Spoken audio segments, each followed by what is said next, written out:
Всем привет! Вы на канале Pars Wool. В этом ролике поговорим про пряжу Gazal Unicorn. В пасме на 100 грамм 197 метров в составе 100% мериносовая шерсть Superwash.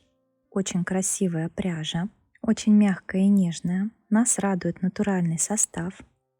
Для того, чтобы продуктивно работать с пряжей, смотанной в пасму, для начала нам надо перемотать ее вот в такой моток. Этот этап не пропускайте. Если вы сразу начнете вязать из пасмы, то нить может очень запутаться. При помощи Gazal Unicorn мы создадим вот такой волшебный узор. Он вам может пригодиться для декорации совершенно любых изделий. Представьте, как интересно будет смотреться свитер или платье с этим волшебным узором. В качестве компаньона выбирайте любую пряжу неброского, натурального оттенка.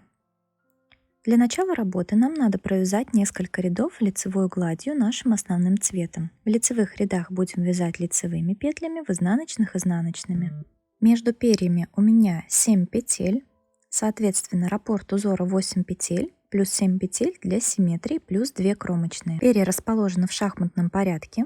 Количество петель между перышками должно быть нечетным. Перо вывязано из 5 рядов и еще несколько рядов лицевой гладью между рядами с перьями. Соответственно, нам необходимо провязать 5 рядов лицевой гладью, это минимальное количество, и плюс еще несколько рядов между рядами с перьями, чтобы узор смотрелся гармонично. Я провязала 8 рядов лицевой гладью. В следующем ряду перья формируются в шахматном порядке. Между перьями, я напомню, 7 петель. Соответственно, после пера мне надо провязать 3 петли. И вот здесь будем вывязывать перо в новом ряду. После кромочной мне надо провязать 7 петель, в 8 будем вывязывать перышко.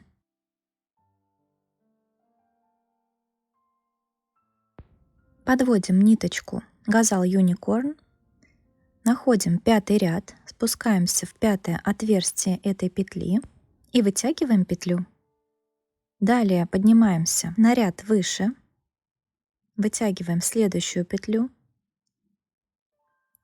3-ю петлю вытягиваем, на ряд выше вытягиваем 4-ю петлю, 5-ю и провязываем нашу петлю со спицы. И теперь аккуратно, начиная от самой дальней петли, мы начинаем вот таким образом перекидывать наши петли. Следите за тем, чтобы их порядок не перепутался. Перекинули 5 петель, и вот что у нас получилось. Красивое перышко. Далее продолжаем вязать нашей основной нитью. Провязываю 7 петель. В 8 буду формировать второе перо. Спускаемся на 5 рядов вниз. Вытягиваем петлю ниточкой Gazal Unicorn. Первую вытянули. На ряд выше вторую. 3-ю. 4-ю. 5-ю. И провязываем петлю со спицы. Начинаем перекидывать петли на нашу провязанную, начиная с самой дальней. Аккуратно, чтобы не перепутать порядок.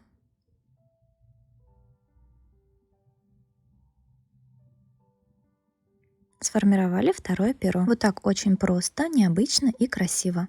Довязываем ряд до конца нашей основной нитью. И далее вновь будем провязывать несколько рядов лицевыми, плюс 5 обязательных рядов для наших перьев. С изнаночной стороны между перьями остаются вот такие протяжки. Мы можем прятать кончики нити после каждого пера. Аккуратно все и красиво получается. Либо оставлять вот такие протяжки, если они вас не смущают. Я прячу все кончики нити по отдельности. Здесь разрезаю и концы закрепляю. Вот так очень просто, необычно и красиво можно преобразить любое изделие. Спасибо вам за внимание. Подписывайтесь на канал, нажимайте на колокольчик, чтобы не пропускать новые видео. Будем вязать вместе.